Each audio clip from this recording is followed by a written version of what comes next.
자, 오늘 우리 함께 읽은 말씀을 통해서 기도원 이야기의 마지막 설교가 될 것 같습니다. 승리 뒤에 오는 것들이라는 제목으로 함께 은혜를 나누겠습니다.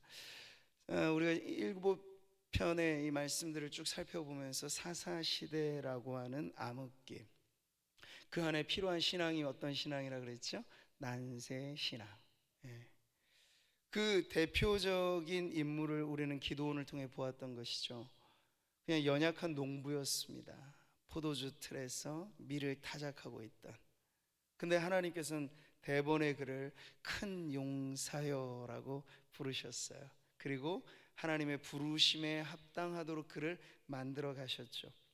기도원은 먼저 우상을 타파하고 하나님을 올바로 예배함으로써 하나님과 바로 정립된 관계 회복하고 하나님의 쓰임에 합당한 도구로 정비가 되어 갔죠. 자, 그래서 미드안의 연합군이 칼을 들은 자만 13만 5천이라고 했으니 어마어마한 군대가 때로 몰려들었을 그 위기의 때 하나님은 아무런 걱정 없이 성령을 기도원에게 부으시죠.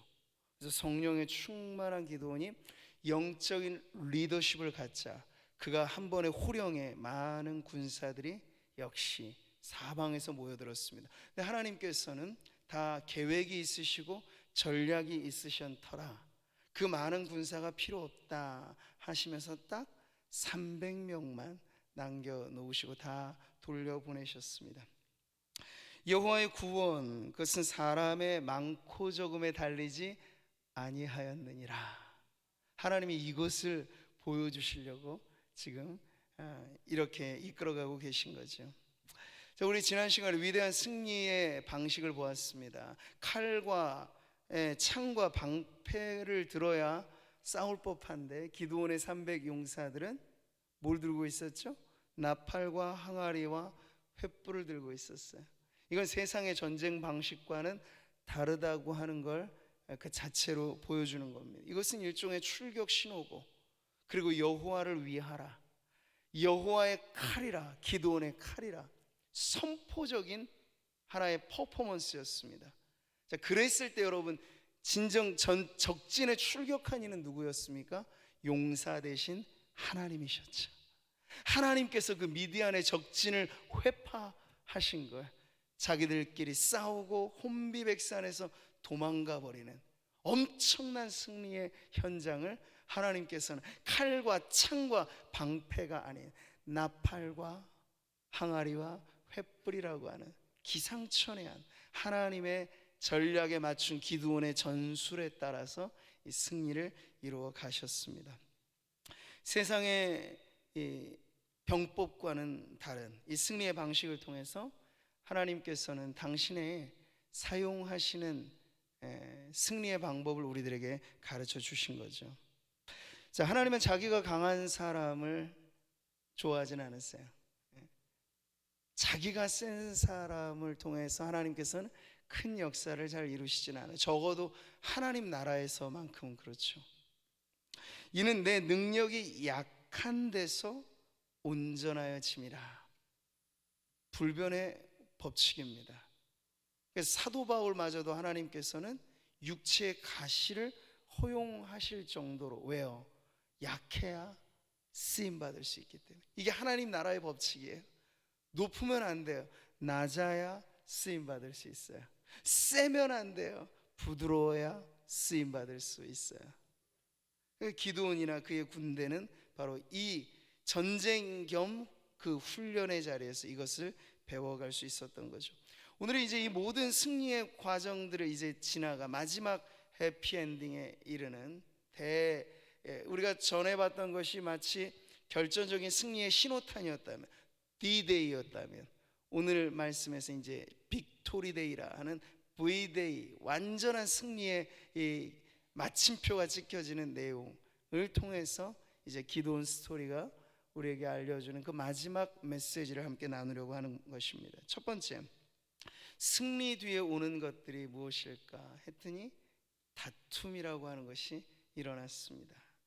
사사기 7장 끝부분에 보면요, 이제 기드온 부대와 미디안 부대는 전세가 역전됐어요. 미디안의 부대가 도망자가 됐고 기드온의 부대는 추격자가 되었습니다. 근데 이 추격해 갈 때에 워낙에 많은 사람이 휩쓸려 가듯이 가다 보니까 기드온의 300용사만으로는 추격하기가 버거운 거예요. 그래서 그때 따라붙었던 사람들이 바로 에브라임 산지에 있었던 사람들이 와서 원군 역할을 해주죠. 그래서 멋진 승리를 장식하게 되었습니다. 그런데 문제는 그 다음에 일어나는 거야. 갑자기 이 에브라임 사람들이 돌변합니다. 그러면서 하는 말, 에브라임 사람들이 기드온에게 이르되 내가 미드안과 싸우러 갈 때 우리를 부르지 아니하였으니 우리를 이같이 대접함은 어찌 됨이냐 하고 그와 크게 다투는지라. 지금 기드온과 승리를 거둔 이 자리에서 기드온의 부대와 에브라임 사람들이 서로 충돌이 일어나는 장면을 보여주고 있는 거죠. 자, 그런데 이때 마침 기드온은 아주 겸손하고 온유하게 그들을 대함으로써 이 문제를 잘 해결해 갑니다. 기드온이 그들에게 이르되 내가 이제 행한 일이 너희가 한 것에 비교되겠느냐. 에브라임의 끝물 포도가 아비에셀의 만물 포도보다 낫지 아니하냐. 그러니까 자신은 아비에셀 만물 포도로 비유하고 에브라임의 끝물 포도, 에브라임 사람들이 했던 이 마지막 사실은 큰 일은 아니었어요. 그러나 작은 일의 도움을 아주 크게 높여주면서 당신들이 우리보다 더 훌륭하다 이렇게 추켜 세워 줌으로써 그들의 분노를 잠잠케 해 가는 것을 보게 되는 거죠. 자, 우리는 분명 에브라임 사람들이 정당하고 올바르지 않다는 걸 알 수 있습니다. 그들은 다 이긴 싸움에 지금 마지막 숟가락 하나 얹어 놓고 있는 그러한 입장인데 기드온과 그의 용사들에게 고마움을 표해도 모자랄 판에 오히려 왜 우리를 이렇게 대우했냐 하면서 따지고 들고 있는 거죠. 골칫거리 같은 문제가 일순간 된 거예요. 지금 도망가는 미디안 부대를 추격하기에도 시간이 모자란데 멈춰 세워서 지금 에브라임 사람들이 지금 아군끼리 전쟁이 벌어질 판으로 지금 가고 있는 거죠. 만약 기드온이 강대 강의 대응책으로 만약 갔다면 이게 무슨 소리야, 당신들이 한 게 고작 도망가는 이 미디안 조금 추격하며 도와준 것밖에 없는데 라고 말했으면 큰 충돌이 일어날 판이었는데 기드온은 이 승리 뒤에 오는 이러한 시기와 질투와 다툼에 대하여서 자신을 낮춤으로써 이 문제를 해결하는 모습을 보여주고 있습니다. 잠언의 말씀은 이렇죠. 사람의 마음의 교만은 멸망의 선봉이요 겸손은 존귀의 길잡이니라. 여러분들 교만이 언제 나올까요?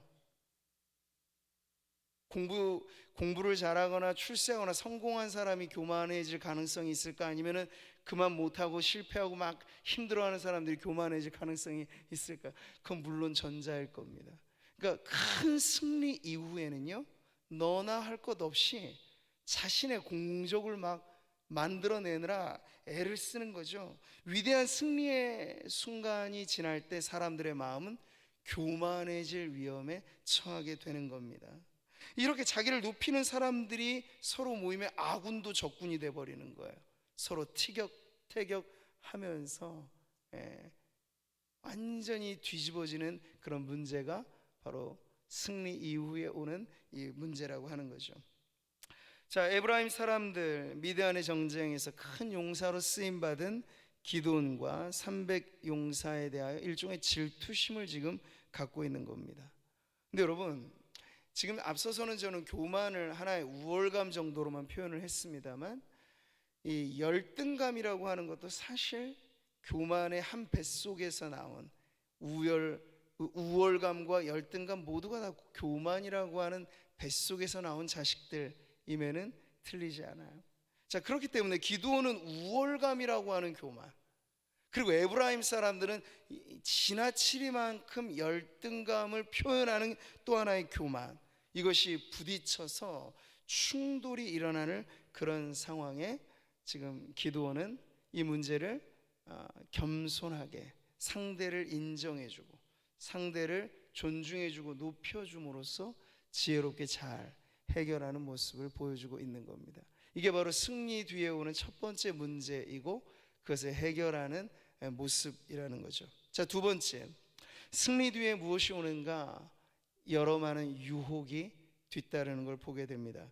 오늘 이야기는 계속 도망치는 미디안 군대를 추격하는 기드온 군대가 숫곳 사람들에게 도움을 요청하는 장면, 그리고 브누엘 사람들에게 도움을 요청하는, 다 넓은 의미에서 이스라엘 사람들이에요. 근데 그런데 말이죠, 지금 이 마지막 막바지로 몰아세워서 미드안의 왕들을 추격해가고 있는 이 위대한 전사들에게 조금 먹을 것 도와주고 마실 것 도와주고 하는 게 얼마나 적절한 도움이 되겠습니까? 그런데 숫곳 사람들, 브누엘 사람들 본체만 채하고 오히려 모멸감을 안겨주면서 당신네들이 뭐 어떻게 미드안의 그 엄청난 군대를 따라잡는단 말인가 하면서 오히려 면박을 주면서 그렇게 대하는 장면을 보여주죠. 근데 이런 것들을 뒤로 하고 기드온은 끝끝내 아주 절박한 상황, 먹을 것 제대로 못 먹고 쉬지도 못하면서 끝까지 밀어붙여 이 미디안의 두 왕 세바와 살문나를 잡고 처형하기에 이르렀습니다. 자, 그런데 이 다음부터가 이제 문제예요. 이제 돌아오는 길, 승리하여 돌아오는 그 길에 기드온은 보복 심리가 작동했어요. 누구에게 대해서죠? 숫곳 사람들과 브누엘 사람들. 우리가 정말 절실하게 도움을 요청했을 때 우리에게 오히려 모욕감만을 안겨줬던 그 사람들, 잊지 않고 그곳에 쳐들어가서 동족인데 동족을 무참히 살육하는 끔찍한 만행을 지금 기드온과 그의 군사들이 저지르는 장면을 보여주고 있습니다. 왜 그랬을까요? 에브라임 사람들에게는 그 순간 우호적인 태도를 취해서 위기를 모면했는데 이제 힘없는 그 사람들에게 대해서는 왜 더 적대적인 태도를 취하면서 기드온은 동족을 죽이는 이 우를 범하게 됐던 것일까요? 우리는 여기서 이 승리라고 하는 것의 이 명암을 보게 되는 거예요. 밝은 면만 있는 것이 아니라 어두운 면도 있다는 거죠. 실제로 많은 참전, 전쟁을 실제로 경험한 군사들은 패전을 했든 승전을 했든 전쟁 이후에 엄청난 후유증에 시달립니다. 그러니까 미국은 꽤나 많이 전쟁을 참전을 하는 그런 국가잖아요. 그렇기 때문에 이 참전 용사들이 다시 돌아왔을 때 전쟁 트라우마로 엄청난 후유증을 앓는 이들이 미국 사회에 많은 것이 사회적 문제 가운데 하나라고도 하죠. 자, 이렇듯 전쟁이 일으키는 또 하나의 문제는 인간 안에 내재되어 있는 광기를 끄집어 올린다는 거예요. 기드온 처음에는 가녀린 농부였잖아요. 흔들리는 갈대 같았잖아요. 근데 전쟁을 보고 피를 보고 죽어가는 그 사륙의 현장을 보면서 이제는요 피에 굶주린 늑대처럼 변해버리고 있는 이 모습을 이제 보여주는 거죠. 여러분, 죄로 물든 인간 안에는 그렇지 않아도 다툼이라고 하는 본성이 내재하고 있습니다. 근데 이것이 평상시에는 잠잠하다가 위기의 순간에 고개를 드는 거예요. 야고보서가 말하죠. 너희 중에 싸움이 어디로부터 다툼이 어디로부터 나느냐? 너희 지체 중에서 싸우는 정욕으로부터 나는 것이 아니냐? 이 싸움의 본성은 누구에게나 있다는 거예요. 인간이 죄인이기 때문에. 근데 여러분, 승리 이후에 이것이 다시 한번 잘 정화되고 피를 본, 그래서 하나님께서는 다윗에게 성전 짓는 사명을 맡기지 않으셨어요. 왜냐? 너는 전쟁에서 너무 피를 많이 흘린 왕이기 때문에. 네 아들의, 왜냐하면 지어야 될 성전은 거룩한 전인데 전쟁에 피비린내 나는 그 경험을 너무나 많이 하였던 다윗은 그러기엔 좀 부적절하다고 하나님께서 말씀하실 정도로 이 전쟁이란 바로 그렇게 광기와 폭력성의 문제를 일으킨다 하는 거죠.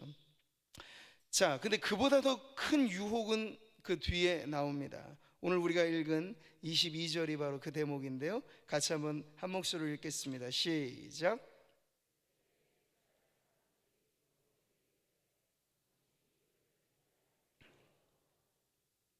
당신과 당신의 아들과 당신의 손자가 우리를 다스리소서 하는지라. 지금 이스라엘 사람들이 자발적인 복종을 표하죠. 그전에는 거들떠보지도 않았던, 근데 기드온이 위대한 승리를 앞장서 이루어내자 이제는 자발적인 복종을 하는 거야.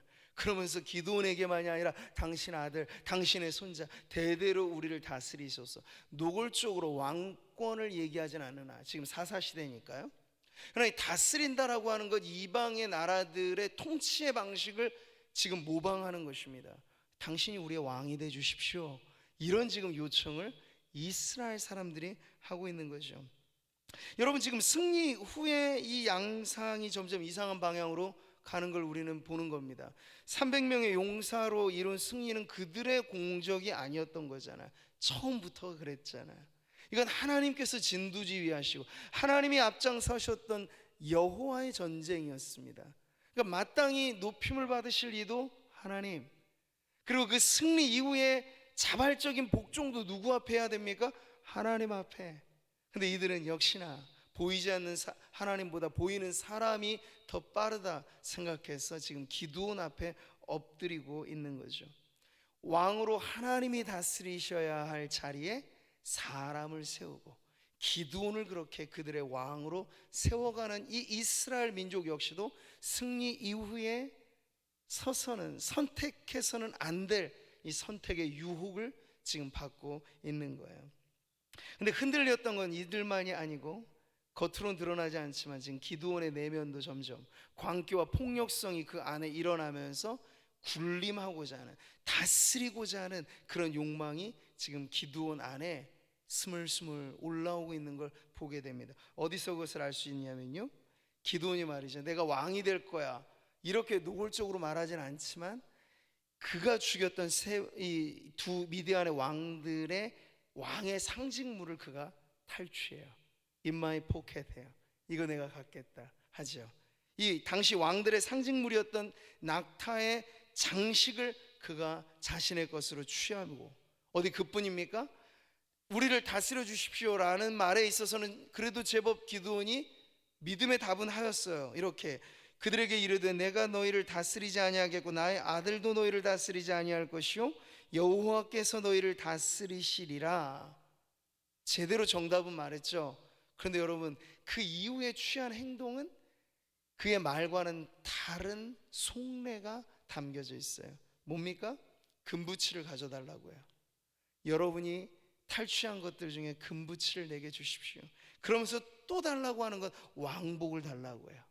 미디안의 왕복을 달라고요. 왕들의 물품을 달라고요. 계속 왕들이 가지고 있었던 것을 자신이 소유하고자 하는 이 집착이 보여주고 있는 건 너무나 분명한 거죠.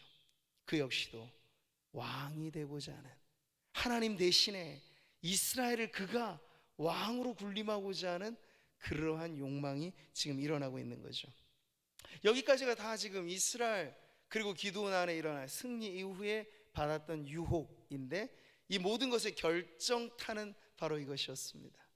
기드온이 싹 긁어 모은 금부치를 가져다가 무엇을 했습니까? 에봇을 만들었어요. 금으로. 이 제사장의 옷이거든요. 그걸 왜 만들었는지에 대한 구체적인 이유는 없지만 그는 그걸 만들어다가 자기 아버지 집 영역, 곧 자기의 집에 그것을 둡니다. 그랬더니 말이죠, 이게 두고두고 골칫거리가 됐어요. 27절은 말씀은 그렇게 말하죠. 온 이스라엘이 그것을, 에봇입니다, 기드온이 만든 그것을 음란하게 위함으로 그것이 기드온과 그의 집에 올무가 되니라. 당시 여호와의 언약궤를 모신 실로에서 하나님을 찾아가 예배하였던 그 관습에서 지금 뭐가 또 바뀌어졌습니까? 기드온의 집에 있는 에봇이, 여기 음란하게 위했다는 것의 이 진정한 의미는 종교적인 숭배를 했다는 거예요. 바알을 음란하게 위했다라고 하는 것이 영적인 간음을 의미하는 것처럼 지금 기드온이 만들어 놓은 금빛 찬란한 이 에봇을 그들은 종교의 상징물로 숭배하는 지금 죄를 지었기 때문에 이것이 두고두고 기드온의 집안에 올무가 되었다, 지금 성경은 말씀하고 있는 거죠. 그러니까 시작할 때 그는 자기 아버지 집에 있는 바알을 부셨잖아요. 그래서 여룻바알이라는 별명을 얻었잖아요. 아세라 상을 찍어냈잖아요. 근데 여러분, 승리 이후에 새로운 우상 덩어리를 만들어다가, 바알은 아니지만 아세라는 아니지만 이 에봇이 오히려 이스라엘 사람들을 혼미케 만드는 그러한 걸림돌로 지금 만들어 놓은 것이에요. 여러분, 오늘 우리는 사실 이 내용들, 승리 이후에 정말 파티하고 끝나버리면 참 좋겠는데 이 어두운 그늘들을 계속 살펴보면서 성경이 이것을 통해서 우리에게 전하고자 하는 메시지가 분명 있다는 것을 알게 되는 거죠. 기드온과 이스라엘 추지일관하였더라면 얼마나 좋았을까. 그런데 그 초심을 지킨다는 건 그만큼이나 어려운 거예요. 실패할 때도 흔들리는 게 인간의 마음이지만 성공할 때, 승리할 때 흔들리는 건 더 자신이 모르게 흔들려 버리는 그런 유혹이라 하는 걸 지금 기드온은 보여주고 있는 거죠. 그가 처음 부름을 받았을 때 그는 모세가 그랬던 것처럼 주저주저했고 머뭇머뭇했고, 진정 겸손하게 하나님, 저는 할 수 없습니다, 저 같은 사람이, 이렇게 사양하였던 그가 여러분 이제 엄청난 승리를 하고 나자 어떻게 변해버렸습니까? 마치 아론이 모세가 떠난 그 빈자리에 금을 끌어 모아다가 금송아지를 만들고, 이것이 너희를 애굽에서 구출해낸 여호와라, 아주 당당하게 우상 숭배를 조장해냈던 것처럼 지금 기드온의 뒷모습은 바로 그런 아론을 닮아 가고 있다는 걸 우리는 알게 되는 거죠. 여러분, 하나님께서는 당신의 영광을 매우 중요하게 여기십니다. 이게 지금 오늘 마지막 부분에서 우리가 아주 명심해야 될 부분이에요. 나는 여호와니, 이는 내 이름이라. 나는 내 영광을 다른 자에게, 내 찬송을 우상에게 주지 아니하리라. 물론 해의 영광이 있고 달의 영광이 있고 별의 영광이 있다라고 말했을 때 각각의 피조물에도 그 존귀함은 있습니다. 그런데 문제는 인간이 취할 수 있는 존귀함을 넘어서 하나님의 영광을 탐하는 것은 엄청난 죄라는 거예요. 왜 하나님께서 다른 많은 죄들도 심각한데 우상 숭배를 그렇게 철저하게 다루실까요? 그건 하나님이 서셔야 될 자리에 우상을 세워놓고 이게 하나님이라고 말하는, 다른 어떤 죄와도 차이가 나는 엄청난 하나님의 영광을 도적질하는 죄이기 때문에 그렇습니다. 자, 우리는 성도 개인으로나 교회 공동체적으로나 승리할 때 이걸 조심해야 됩니다. 하나님의 영광을 탐하는 유혹에 넘어가지 말아야 된다는 것. 자, 이를 위해서 어떻게 우리의 말과 행실, 모든 것이 습관화되어 있으면 좋을까요? 모든 영광을 하나님께. 네. 말마다, 때마다, 시마다, 여러분이 어디에 있을 때마다, 특별히 여러분 성공할 때, 잘 나갈 때, 승리할 때 우리 안에 스멀스멀 올라오는, 이건 내가 한 거야, 이건 내가 한 거야, 자기 영광을 하나님의 자리에 올려놓고자 하는 그 유혹에 맞서서, 아니야, 여러분 스스로 그 죄성의 이 탐욕을, 하나님의 영광을 탐하고자 하는 그 마음을 억누르고 하나님이 계셔야 될 자리에 하나님을 온전히 모시는, 그것이 바로 승리 이후에 우리가 취해야 할 올바른 믿음의 태도인 줄 믿습니다. 말하자면 우리는 시편의 이 말씀처럼 늘 하나님 앞에 아뢰야 하는 거예요. 한번 크게 읽어보겠습니다. 여호와여, 영광을 우리에게 돌리지 마옵소서. 우리에게 돌리지 마옵소서. 오직 주의 인자하시고 진실하심으로 주의 이름에만 영광을 돌리소서. 모든 영광을 하나님께,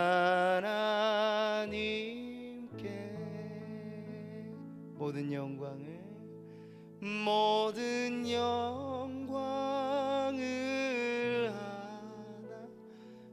하나님께, 온 마음과 주 사모합니다. 모든 영광을 하나님께, 모든 영광을 하나님께, 모든 영광을 하나님께,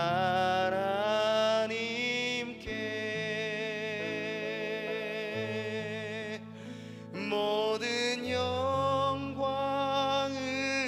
하나님께,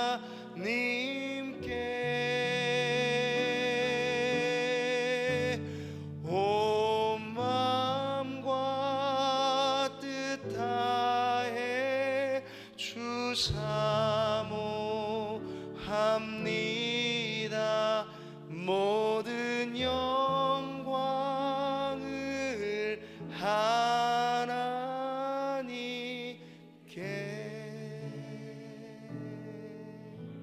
아멘.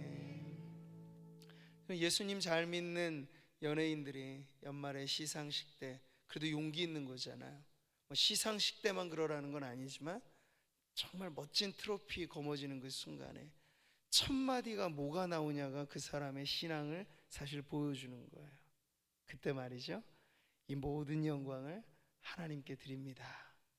짧지만 아주 담백하게, 정말 올바르게 승리 이후에 하나님의 영광을 도둑질하지 않는 그러한 올바른 믿음으로 고백한다면, 뭐 연예인만 아니더라도 우리 성도님들이나 성도들의 자녀나 크고 작은 인생의 뭐 너무 위대한 성공만 말하는 것 아니에요. 조금 우리가 뭔가 사람들에게 인정을 받을 때 여러분의 이름을 높이지 마시고, 다 이것은 하나님의 은혜 때문입니다. 하나님께 영광을 올려드립니다. 그렇게 성도 개인의 이름만이 아니에요. 저는 교회의 이름도 마찬가지입니다. 물론 우리는 긍정적인 의미에서 교회가 자랑스럽죠. 그러나 세상적인 기준에서 교회를 자꾸 내세우는 것도 또 다른 유혹거리가 될 수 있어요. 우리는 그럴 때마다 우리 교회의 이름이 드러나는 그 자리에 언제나 하나님의 영광을 높여드리면서, 이건 다 하나님의 은혜입니다. 이건 다 하나님께서 영광을 받으셔야 될 것입니다. 그렇게 고백하는 우리 저와 여러분, 우리 구미 상모교회가 되기를 바랍니다. 마지막 한 가지는요, 승리 뒤에 아까 다툼과 유혹만 온 거 보면 끝이 찝찝하죠. 근데 마지막 하나는 아름다운 승리의 마침이 있어요. 바로 평화의 소식이 찾아옵니다. 자, 여러분, 기드온을 발탁하셨던 분도 하나님, 300용사를 선발해내신 이도 하나님, 엄청난 대군을 물리치신 이도 하나님, 그 배후에는 온통 하나님밖에는 없어요. 그렇기 때문에 지금 우리는 지나오는 여정 속에서 시작부터 승리 이후에도 이 불안한 조짐들, 징후를 보면서도 오늘 성경의 본문의 마지막 구절은 기드온이 공적인 생애를 살았던 40년의 세월에 대해 이렇게 마감을 하고 있습니다. 같이 읽어보죠. 미디안이 이스라엘 자손 앞에 복종하여 다시는 그 머리를 들지 못하였으므로 기드온이 사는 40년 동안 그 땅이 평온하였더라. 아멘. 여호와 샬롬 역사가 일어났다는 거죠.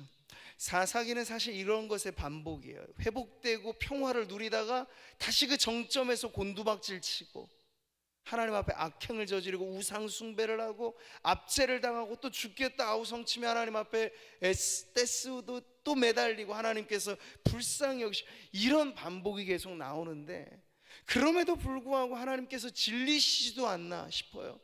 얘네 행동하는 패턴이 너무 똑같잖아요. 살려주면 언제 그랬냐는 듯이 물에 빠진 그네들 건져냈더니 보따리 내놓으라고 하고, 다급해서 도와줬더니 얼굴 안면몰수하고 내가 잘해서 이렇게 된 거지 하는 이 인간들의 모습을 하나님께서 누누이 보심에도 불구하고 그들이 못 살겠다, 하나님 우리를 불쌍히 여겨주십시오, 도와주십시오 하면 언제나 하나님께서는 그 인자하심을, 그분의 긍휼과 자비를 나타내시는 분이라 하는 것이 오늘 기드온의 끝 이야기에도 핵심을 이루는 내용이죠. 기드온의 이야기가 그나마 해피엔딩을 할 수 있었던 이유는 거기에 하나님이 계셨기 때문입니다.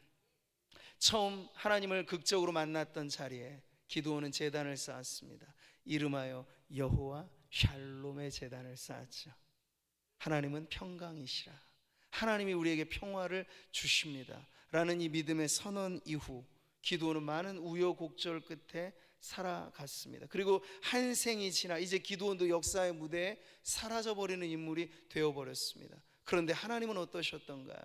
기드온과의 만남의 그 첫 제단을 하나님은 잊지 않고 기드온의 평생에 그가 사사로서 섬겼던 그 40년의 오랜 세월 동안 하나님은 여전히 샬롬의 하나님, 여호와 샬롬의 은혜를 주시는 이 신실하신 모습을 지금 보여주고 계신 거죠. 야곱과 하나님이 인격적으로 대면했던 그 첫 만남의 자리, 야곱은 다른 것들일 것 없어 베고 잤던 돌베개를 제단으로 세워 베델의 제단을 쌓았고, 하나님 내가 꼭 이리로 다시 돌아올 겁니다 손가락 걸듯 약속했건만 그는 크게 대성하고 성공하였을 때 베델을 잊었습니다. 근데 그 때문에 여러분 야곱의 인생이 꼬이죠. 돌아가야 될 본향을 잃어버린 인생의 전형을 보여줍니다. 그럴 때 다시 하나님께서 야곱과 그의 가족을 소환하세요. 어디로 소환하십니까? 베델로 올라오라. 수십 년의 세월 우리는 잊고 살아도 하나님은 우리의 순전한 믿음이 하나님과의 첫 만남의 자리에 서원하였고 하나님 앞에 약속하였고 하나님 앞에 예배하며 드렸던 우리의 이 첫 순종, 사랑, 그 첫사랑, 그것을 하나님은 언제나 잊지 않으시는 분이라 하는 걸 오늘 기드온의 마지막 이야기는 보여주고 있습니다. 여러분, 승리 뒤에 패배했을 때도 문제지만 승리했을 때도 뒤죽박죽 되는 여러 가지 많은 문제들의 온전한 답은 어디 있을까요? 에베소 교회에 말씀하셨잖아요. 너희는 첫사랑, 그 첫사랑으로 바쳤던 첫 행위, 그 순수한 신앙의 자리를 되찾아라. 이게 바로 죄로 병들고 타성해졌고 전통해졌고 그래서 하나님을, 살아계신 하나님을 현재 모시지 못하는 교회들에게 주신 처방책이에요. 처음에 쌓았던 제단을 기억하라, 이것이죠. 아마 오늘 이 자리에 함께한 성도님들에게도 저마다 하나님과의 첫사랑의 만남에서 쌓은 제단이 있을 겁니다. 그때 우리는 잊지 못할 약속도 하나님 앞에 드렸을 것입니다. 그리고 우리는 오랜 세월 여기 살아오면서 때로는 승리했고 때로는 패배도 하면서 우리의 인생에 많은 우여곡절이 있어 여기까지 왔습니다. 그런데 여러분, 하나님 편에서는 어떨까요?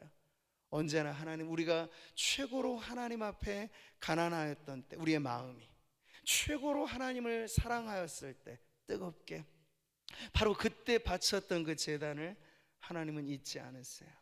그래서 우리가 다시 돌아와야 될 자리는 여러분 새로운 곳이 아닐 겁니다.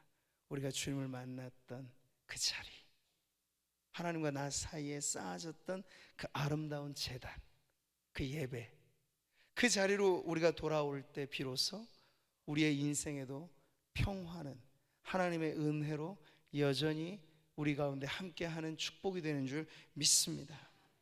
승리 뒤에 여전히 평화를 원하신다면 결론입니다. 여러분, 승리에만 도취되지 마십시오. 하나님의 영광을 사람의 영광으로 바꾸지 마십시오. 변함없는 겸손함을 가지고 제단 앞에 엎드린 예배자가 되십시오. 음악의 아버지 바흐는 자신의 모든 작품에 이니셜을 새겨놓을 때 SDG 솔리 데오 글로리아, 오직 하나님께 영광을 잊지 않았습니다. 자신의 천부적인 재능도, 사람들의 박수갈채를 받는 위대한 작품도 다 하나님의 것입니다. 나는 하나님께 영광 돌리기 위하여 내 탤런트와 내 은사와 내 모든 것을 사용할 뿐입니다. 그러니 그는 세세 길인 남을 하나님의 사람으로 계속해서 서 있는 거죠. 역사의 무대 위에 말이에요. 사랑하는 성도 여러분, 고난의 때나 승리의 때나 변함없이 평화를 누리는 길은 우리가 하나님 앞에 제단에 엎드린 예배자였던, 어린아이와 같은 믿음으로 주님을 바라보았던 그 순전한 신앙의 자리였던 것을 여러분 오늘 기도원을 통해 일깨워 주실 때 오늘 우리가 다시 한번 그 자리를 되찾게 되기를 바랍니다. 그리고 모든 영광을 하나님께 돌리는 것이 여러분의 입에 붙은 찬송이 되시고, 우리의 마음이 막 내 영광을 좀 내세우고자 하는 꿈틀거리는 욕망이 생길 때마다 여기서 이것을 이겨낼 수 있는 강인한 신앙 역시도 오직 하나님께 영광. 너 하나님의 사람아, 오직 하나님께 영광을 돌리라. 그렇게 여러분 스스로에게 믿음의 선포를 하시면서 승리 이후에도 흔들림 없이, 무너짐 없이 평화를 누리는 축복의 사람 되시기를 바랍니다.